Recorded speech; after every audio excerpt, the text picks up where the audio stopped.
a while back, I had my daughter come in and name all the different devices, give names to the different devices and things in the studio. She named my key light Carl. So I'll use Carl as an example. Hey, Google, turn off Carl. So there you go. Welcome to the Creative Control Room Podcast, episode number 116.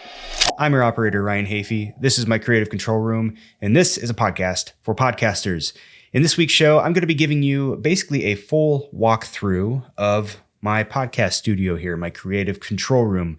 I'll be taking you through all of the gear that I've gotten here, how everything's connected, how everything works together, and hopefully that will give you a little bit of inspiration when it comes to you and your studio as you're building it out.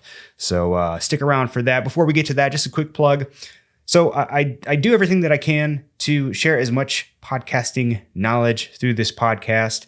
But I know that sometimes there's a little bit more, you might want a little bit more information than what I'm able to give you here. If you find yourself in a position where you feel like you'd like to reach out and maybe have a conversation with me, ask me some questions, pick my brain a little bit about podcasting, it could be anything in the realm of podcasting. I do offer by the hour consulting calls through Calendly is the name of the service. There is a link in the description of this video. If you'd like, go check out the schedule, see if there are any times on there that work for you. And you can book an hour to sit and just pick my brain. If you're looking at the calendar, by the way, and you find that those time slots don't work for you, shoot me a message. My schedule is always changing. Most of the time, I can work in some times that are not available on my schedule through Calendly. But yeah, reach out if you want to talk and pick my brain a little bit. Feel free to do that. But without further ado, let's go ahead and jump into the studio tour.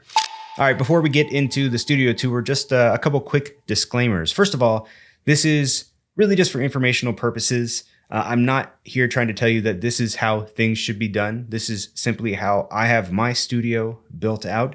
How you build your studio is going to be very different depending on your needs and your show format and all of those types of things. Really, my goal of showing you through the studio is to just kind of give you some inspiration. Maybe you'll see some things that I have in my studio that you feel would work well in your setup. So feel free to take notes, take some inspiration from what I have going on here.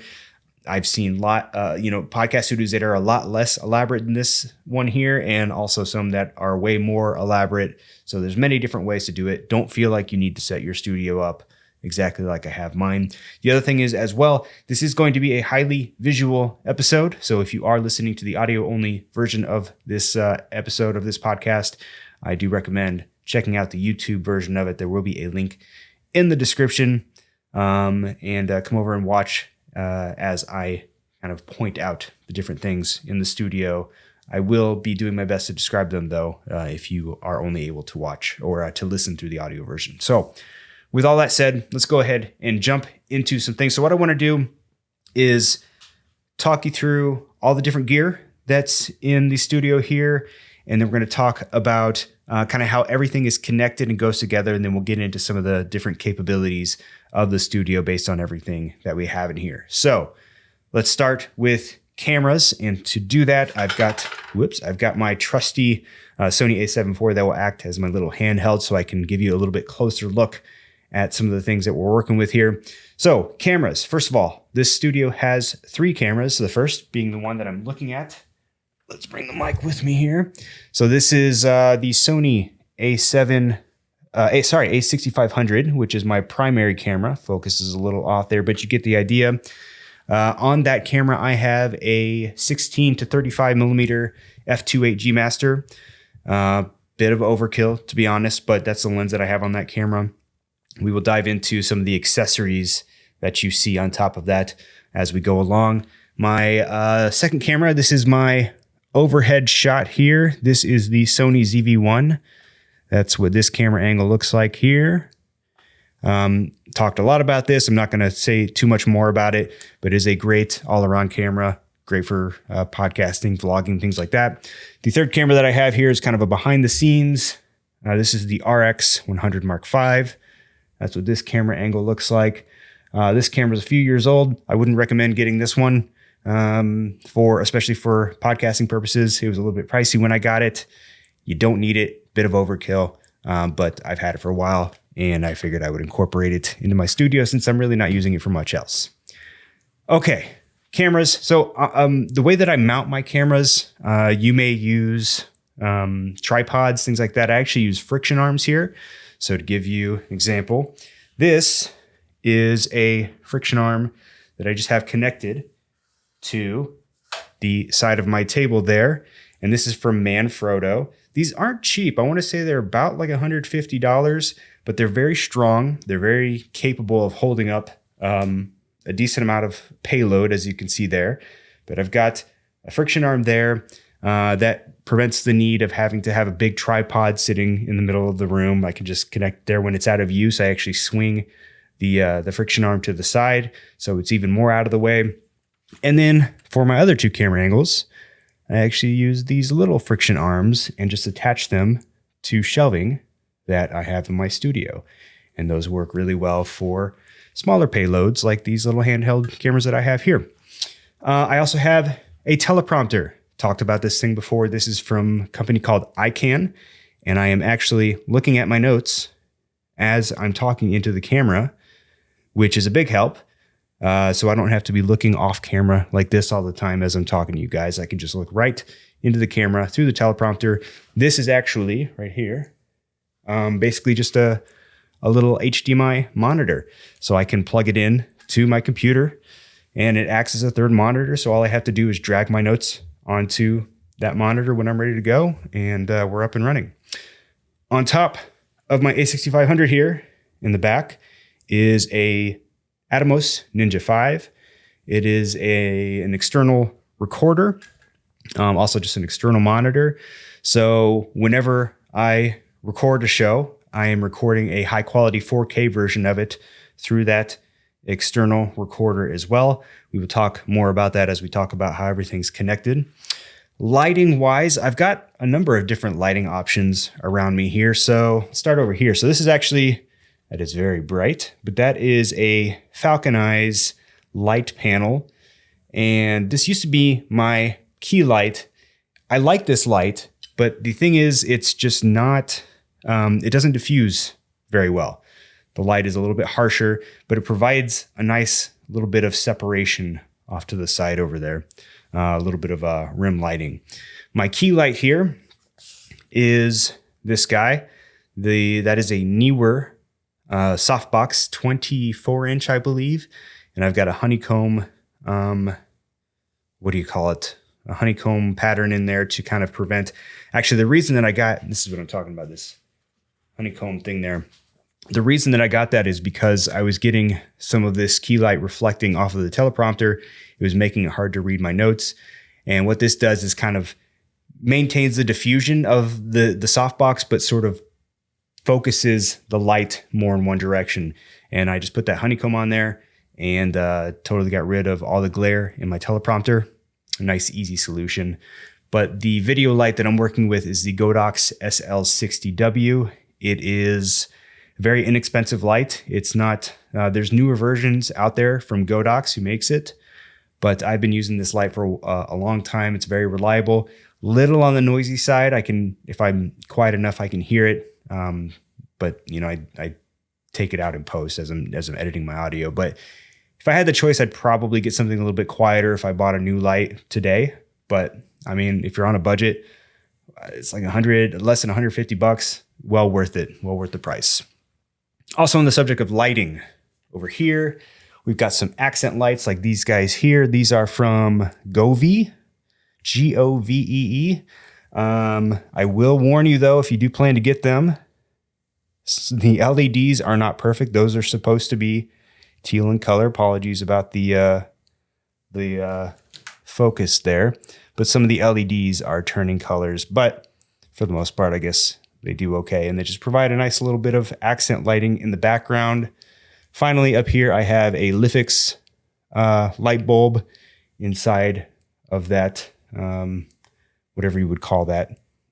But yeah, there's a Lifix light bulb RGB. I turn it to red, and it provides a little bit of just kind of red accent lighting. You can sort of see it reflecting off the top of my hat there. So those are the lights that I have in my studio. let's move into audio. Of course, I have the Shure SM7B, which is this microphone right here. This is kind of a podcast standard as far as microphones are concerned. I like it. It's about, I think it's either $400 or $500. I forget where it's sitting at right now. Connected to this microphone, I have what's called a cloud lifter. I'm going to try to get this on camera, but it's in the back there. It's kind of hidden. Let's see. There it is. Sort of. Hold on. I'm going to make this work. There we go. So this is just basically, the Shure SM7B is known for being kind of quiet.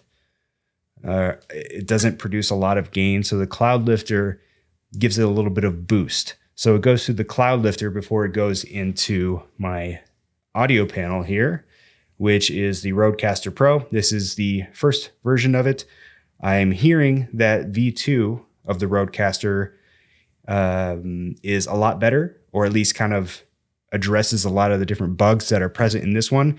Like I say, this one isn't perfect. It does have its issues, but ultimately it's still worth the money, in my opinion, especially if you're a podcaster, you're doing it specifically for this purpose. I've had it for a couple years now, and I really like it. It still holds up. Moving on, another piece of gear that I quite like is this Elgato Stream Deck. This is just kind of a little customizable button board. It works well, like integrates well with Windows. It integrates well with OBS, and you can just customize all the different buttons on it to do different things. And I use it all the time. Then we have the A10 Mini switcher board, the infamous A10 Mini. This thing is a very affordable switcher board designed for streaming. It can take in up to 4 inputs, 4 HDMI inputs, and you can switch between them. Great little device. There are different versions of this. This is actually the first generation version of this switcher board. There are pro versions which allow you to record each input individually, I believe. For my purposes, I record typically into my computer anyway, so I don't use that, although I'm kind of leaning towards upgrading at some point. But anyway, just so you're aware, I think this starts around, you could probably get the original A10 Mini for around $300 right now, I'm guessing, with just price discounts and things like that. If you have more than one camera angle, I do recommend something like this over just getting a single capture card. Because a capture card by itself, most like halfway decent ones like a Camlink 4K, it's already $150. If you're going to have more than 2 cameras, get an A10 Mini.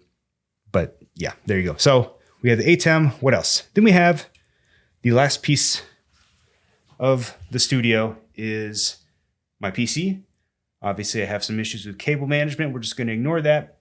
But this is my PC. This is where kind of everything gets routed to.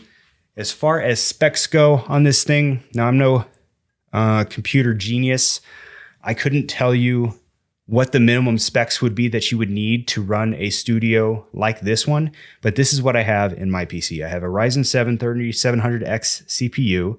I have an RTX 3070 Ti graphics card, 128 gigs of RAM, and I've got an MPG X570 Gaming Edge motherboard.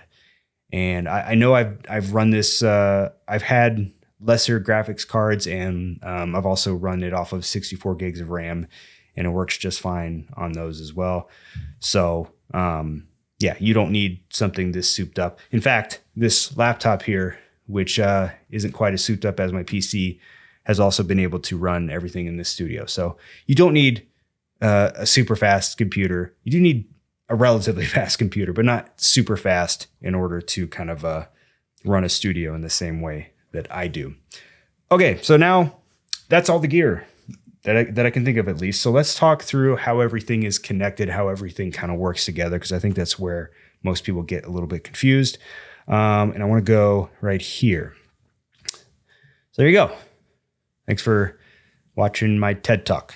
So this is actually, I don't really even know why I made this. It's just a little studio schematic.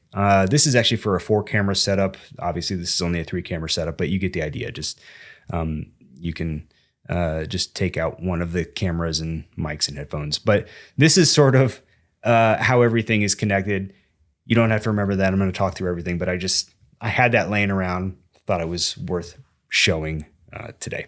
But let's go through some more specifics. So to start, let's start with cameras here. So all three cameras that are in this studio run into, well, first of all, they're all plugged in via external power. Actually, this camera, the overhead camera, and the camera back here, they are plugged into external power via the micro USB port on the side.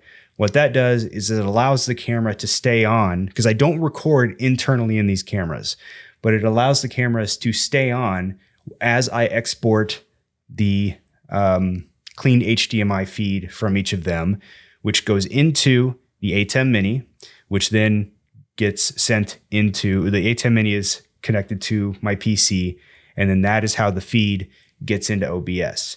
When it comes to the Sony a6500, the same applies, but it's kind of rerouted a little bit. So we have the clean feed coming out of the a6500 into the Atomos Ninja 5, which is up on top. And through the Atomos Ninja 5, I'm able to export a high quality version of that feed. And then the Atomos Ninja 5 also has an output that then sends that HDMI signal into the A10 Mini, which gets it into the computer. And the beauty there is that I can be recording the feed from the a6500 in that external Atomos Ninja 5 and in OBS on my PC at the same time. And as far as powering the a6500, I don't use micro USB.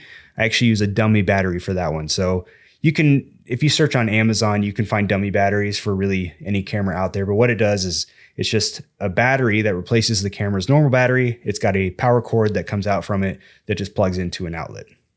So because I found that on the a6500, and I think this is true with some other cameras as well, but external power doesn't usually power it enough to allow it to charge. In other words, it'll still lose charge as it goes along, even if it's just left on. But with the dummy battery, it retains 100% battery power the full time.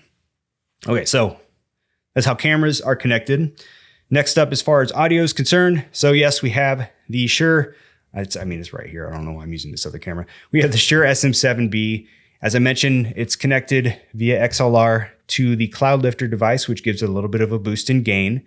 That then gets connected to the Rodecaster Pro. And then the Rodecaster Pro connects to my PC via USB. And that's how the audio gets into the computer. This you can disregard. This is actually just an analog audio interface that is designed to, it goes directly to my speakers here, which as far as recording in the podcast studio goes, don't serve any purpose. It just cleans up the signal from the Rodecaster to the speakers a little bit. So if you see that, you can disregard it. You don't need it, basically. The Stream Deck, which I showed you earlier, just connects to my computer again via USB, and then there's software that goes along with it that allows you to customize all the different buttons and things. And then lighting, again, very simple. The lights are all connected to just power supplies. But one interesting thing that I have done with my lights, and actually with a lot of the gear in the studio, is I've connected them all to smart outlets.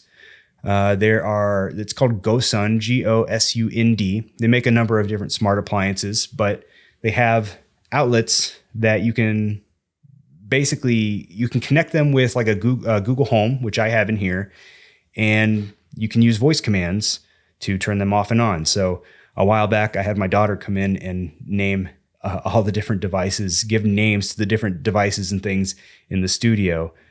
She named my key light Carl. So I'll use Carl as an example. Hey, Google, turn off Carl. So there you go. You can, so I can talk to Google and have it turn things on and off for me.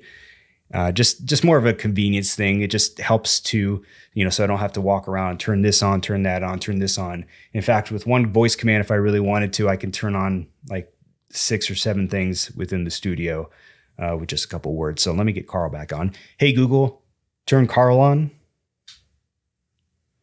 All right, turning on Carl. Very nice. Okay. So let's see, is there anything that I'm missing?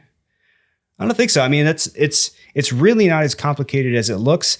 I think the most complicated thing is just kind of getting the camera feed in. Sometimes if you find that your camera feed, like for example, when I say I'm getting the camera feed into my PC, it's coming in to the PC via OBS. Sorry for the infinity mirror effect going on there, but everything comes into, well, that's crazy. Everything comes into the PC and then my camera feeds go into OBS. So I can use my A10 mini switcher board, switch things around, and you can see how the camera feeds show up in OBS. It's pretty cool.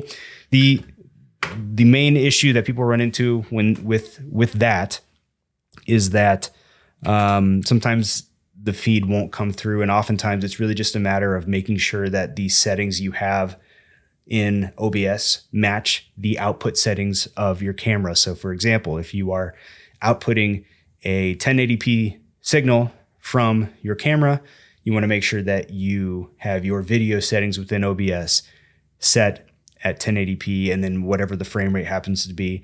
Actually, in my case, I'm exporting 4K signals, 4K 29.97 frame per second video feeds out of all three of these cameras. But what happens is they go into the A10 Mini. One of the downsides of the A10 Mini is that it is limited to 1080p resolution, so you can't get 4K out of it. So when everything gets routed into the A10 Mini, it gets basically scaled down to 1080. So then in OBS, I'm matching the settings of the A10 Mini with what's in OBS in order to get that feed in. Hope that makes sense. So basically from the cameras, 4K signal goes into the A10 Mini, gets downsized into a 1080p signal, and then that's what gets fed into OBS.